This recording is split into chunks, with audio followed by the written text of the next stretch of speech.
नमस्कार दोस्तों, आज की कक्षा में आप सभी का स्वागत है। आज हम अंतिम साक्ष्य इस उपन्यास की भाषा शैली, उपन्यास में चित्रित देश काल वातावरण, उपन्यास का उद्देश्य, उपन्यास में चित्रित समस्याओं का हम विवेचन करेंगे। इसके पहले की कक्षा में हमने अंतिम साक्ष्य उपन्यास की कथावस्तु का विवेचन आदि पर चर्चा की है। तो आज हम पात्र एवं चरित्र चित्रण की भी चर्चा कर चुके हैं। तो आज हम देश काल वातावरण, उपन्यास की भाषा शैली, उद्देश्य एवं समस्याओं का तथा साथ ही शीर्षक की सार्थकता पर भी प्रकाश डालेंगे।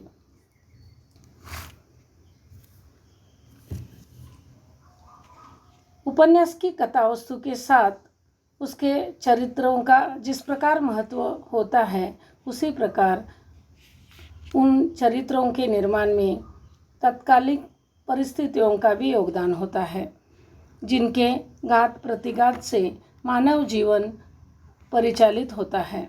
अंतिम साक्ष्य उपन्यास में परिस्थितियों का विशेष महत्व है। मीना के जीवन में विभिन्न घटनाएं अकस्मात मोड़ लेती है, जहां उसे मानवीय चरित्र की दुर्बलताओं और उदास मूल्यों का साक्षात्कार होता है।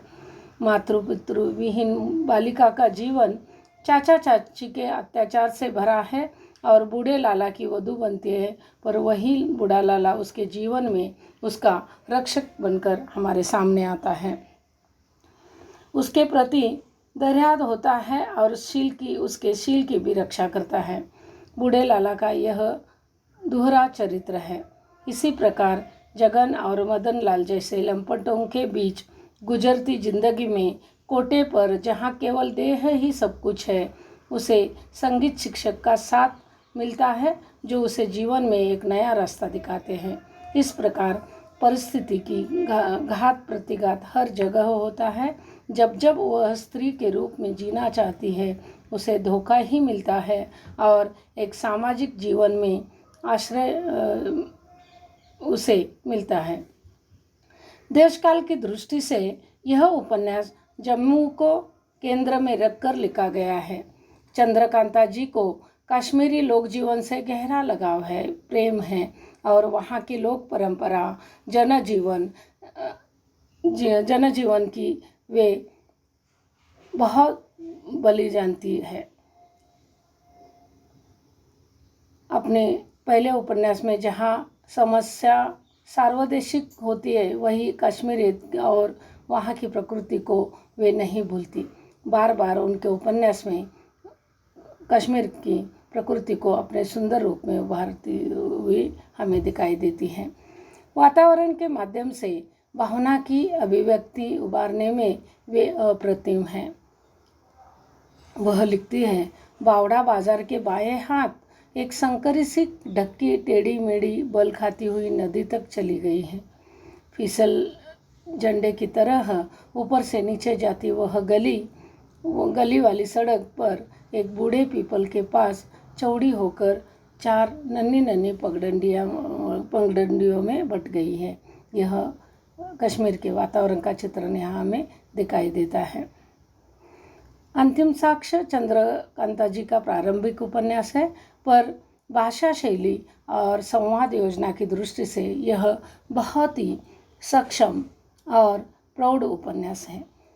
पूरे उपन्यास में कथ्य संवादों से अधिक एकालाप से बढ़ते हैं। मनोभाव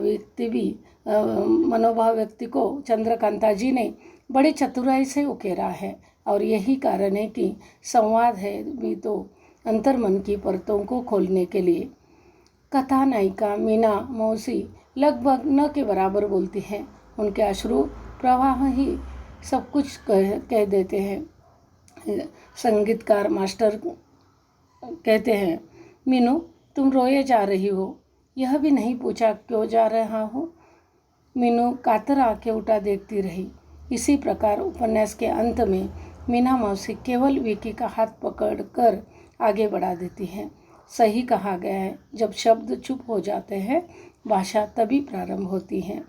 मीना मौसी का चरित्र शब्दों में नहीं, उनकी भंगिमाओं में गढ़ा गया है। दुख का चरम रूप सब कुछ सहज रूप से स्वीकार लेना चाहिए। मीना मौसी की इसी मूक अभिव्यक्ति ने शायद बूढ़े लाल, संगीत शिक्षक प्रताप और विकी सबको मनुष्य होने के लिए विवश कर दिया था। इसके बावजूद उपन्यास में संवाद योजना कथा प्रवाह को गति दी गई है।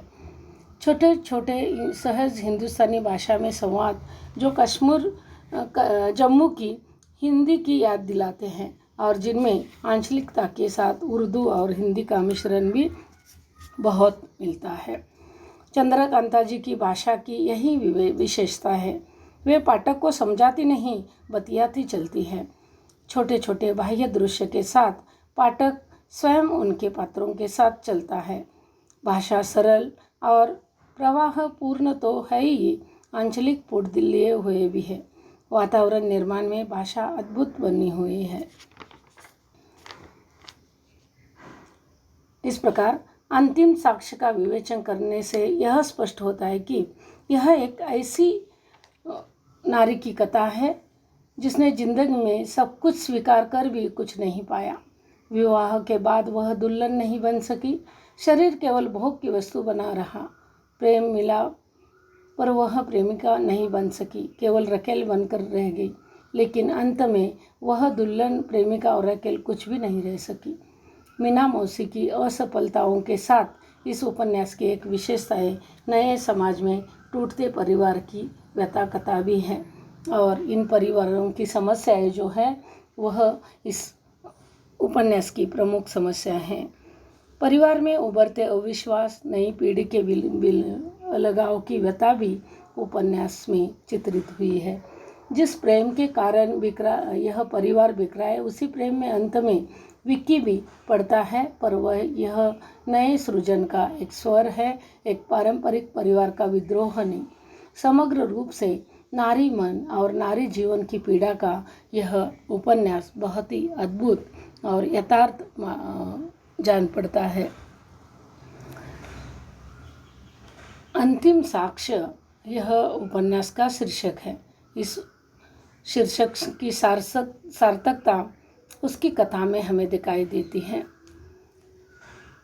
नारी जीवन की विवशताएं तथा विडंबनाएं इस उपन्यास में चित्रित की गई है। स्त्री के लिए पुरुष की उपयोगिता कितनी है।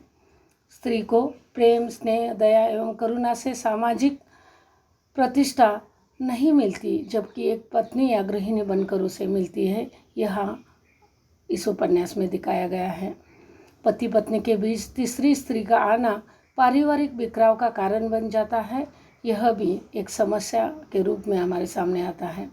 नारी मन एवं नारी जीवन की पीड़ा बहुत ही गहराई से चंद्रकांता जी ने इसमें उकेरी है।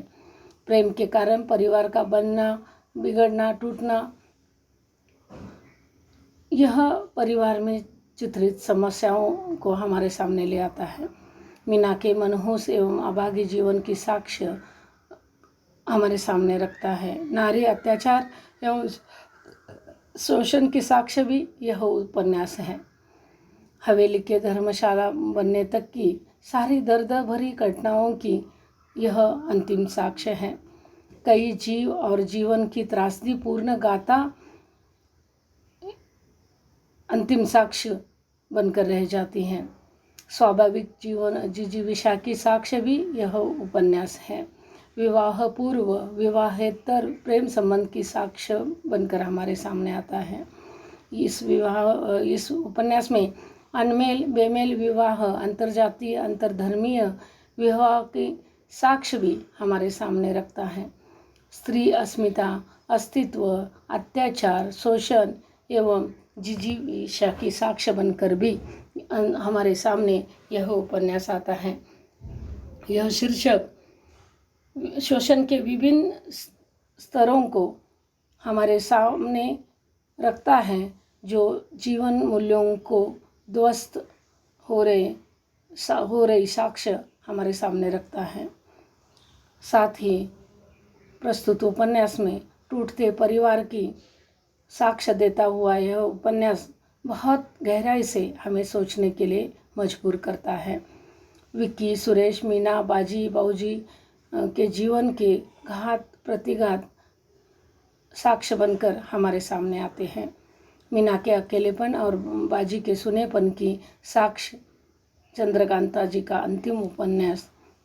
अंतिम साक्ष्य उपन्यास हमारे सामने प्रस्तुत करता है। परिवार के दरकता विश्वास की अतः यह अंतिम साक्ष्य ही हमारे सामने बनकर आती है।